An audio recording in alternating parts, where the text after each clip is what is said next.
ಶ್ರೀ ಗಣೇಶ ಶಾರದಾ ಗುರುಭ್ಯೋ ನಮಃ. ಹರಃ ಓಂ. ಎಲ್ಲರಿಗೂ ನಮಸ್ಕಾರ. ನನ್ನ ಹೆಸರು ಮಠದ ವಿಕ್ರಮ್ ಸ್ವಾಮಿ.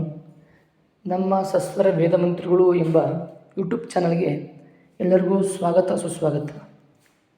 ಇವತ್ತಿನ ದಿನ ನಾವು ರುದ್ರನಿಗೆ ಪ್ರಿಯವಾಗಿರ್ತಕ್ಕಂತಹ ರುದ್ರ ಸೂಕ್ತವನ್ನು ಸಸ್ವರದಿಂದ ಮತ್ತು ಸ್ವರಯುಕ್ತವಾಗಿ ಯಾವ ರೀತಿ ಹೇಳಬೇಕೆಂಬುದನ್ನು ತಿಳಿದುಕೊಳ್ಳೋಣ.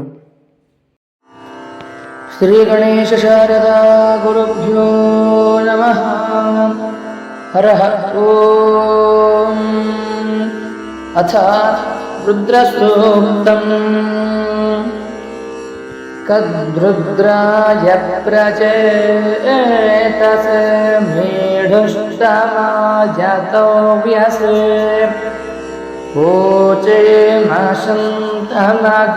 ಹೃದೇ ಯಥಾ ನು ಅದಿತಿಃ ಕರತ್ ಪಶ್ಯೇಂದ್ರಭ್ಯೋ ಯಥಾ ಗವೇ ಯಥಾ ತೋಕಾಯ ರುದ್ರಿಯಂ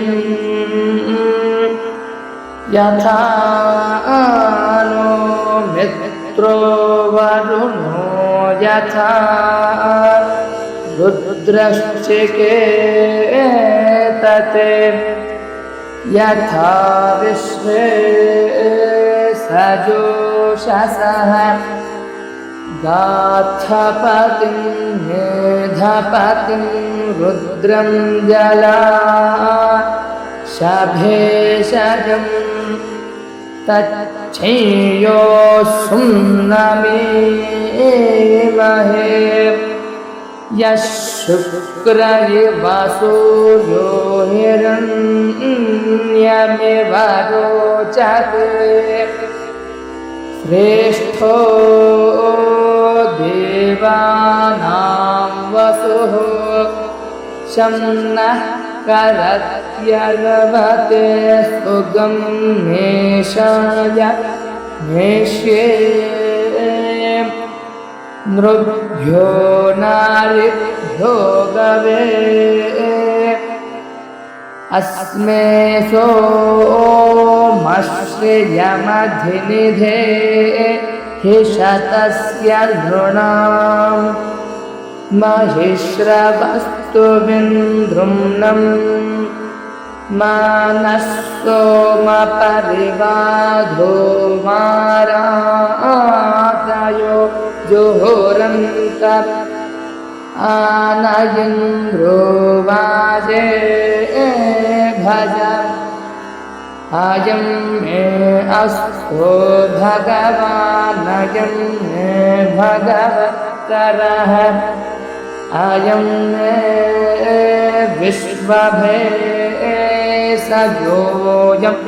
ಶಿವಾಭಿಕರ್ಷಣಃ ಅಯಂ ಮಾತಾಯಂ ಪಿತಾಯಂ ಜೇವಾತುರಾಗಮತ ಯದಂ ತವ ಪ್ರಸರ್ಪಣಂ ಶುಭಂ ಧವೇ ಹಿರೇ ಅರ್ಹಂ ಬಿಭರ್ಷೇಸಾಯ ಕಾನಿಧನ್ವಾರ್ಹಂ ನಿಷ್ಕಂ ಯಗತಂ ವಿಶ್ವರೂಪಂ ಅರ್ಹಂ ನಿದಂದಯಸೇ ವಿಶ್ವಮಭ್ಯುಂ ನಭಾವೋಜೇಯೋ ರುದ್ರತ್ವದಸ್ತೆ.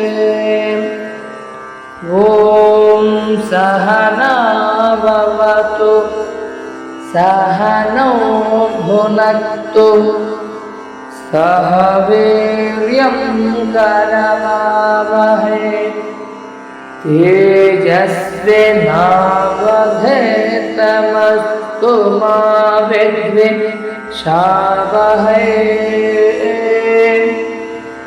ಓಂ ಶಾಂತಿ ಶಾಂತಿ ಶಾಂತಿ.